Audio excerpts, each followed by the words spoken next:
baling-baling atau rotor merupakan salah satu bagian vital dari helikopter. Baling-baling yang berputar menghasilkan daya angkat yang memungkinkan helikopter untuk bisa terbang. Ini artinya, pada saat terbang, bilah baling-baling utama menahan beban berat dari badan helikopter.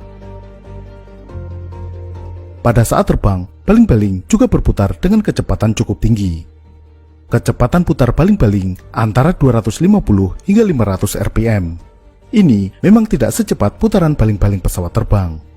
Tetapi dengan ukuran yang jauh lebih panjang dan tentunya bobot yang lebih berat, putaran ini menimbulkan gaya sentrifugal yang jauh lebih besar. Maka, bilah baling-baling helikopter juga menerima beban tarik akibat gaya sentrifugal ini. Selain itu, untuk bisa bermanuver, baik maju mundur, naik atau turun, juga bergerak ke kanan dan ke kiri, dilakukan dengan merubah sudut kemiringan atau angle of attack dari bilah baling-baling. Maka dari itu, bilah baling-baling juga harus lentur atau fleksibel.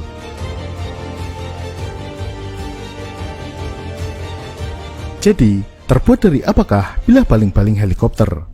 Apakah dari baja, aluminium, kayu, atau bambu? Kita akan membahasnya dalam video ini. Beberapa material yang disebutkan tadi memang dapat digunakan sebagai bahan pembuat baling-baling helikopter. Ya, termasuk kayu. Pada masa awal, bilah baling-baling helikopter terbuat dari kayu. Contohnya, helikopter Bell 47 pada masa awal menggunakan baling-baling berbahan kayu.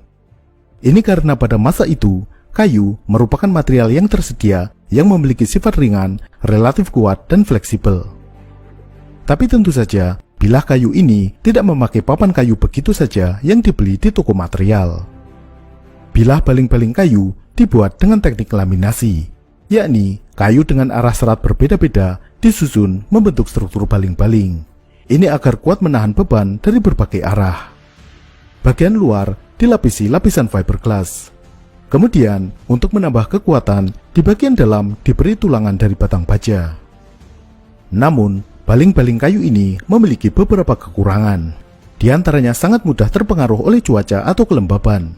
Selain itu, karena dari bahan alam, kekuatan di setiap bagian tidak bisa benar-benar seragam.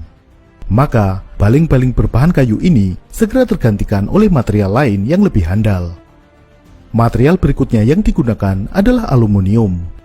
Material ini dipilih karena aluminium merupakan logam yang ringan dan tidak berkarat, dan juga tidak terpengaruh cuaca atau kelembaban sebagaimana kayu. Bagian tengah dari penampang bilah ada yang kosong, ada juga yang diisi dengan struktur honeycomb atau struktur berbentuk sarang lebah. Bilah dengan isian struktur honeycomb tentunya jauh lebih kuat. Karena aluminium sangat ringan, untuk menambah inersia, di bagian depan diisi dengan isian pemberat, bisa dari bahan kuningan, tembaga, atau bahan lain. Lalu, yang sekarang banyak digunakan adalah baling-baling berbahan komposit.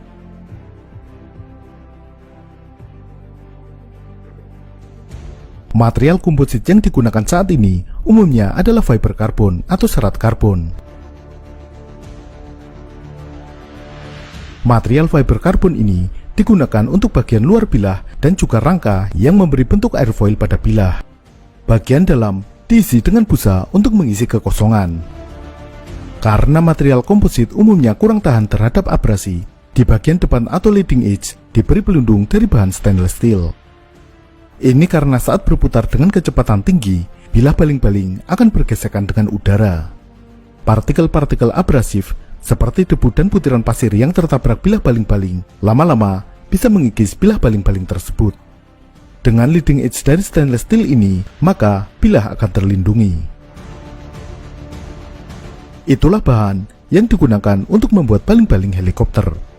Sampai jumpa.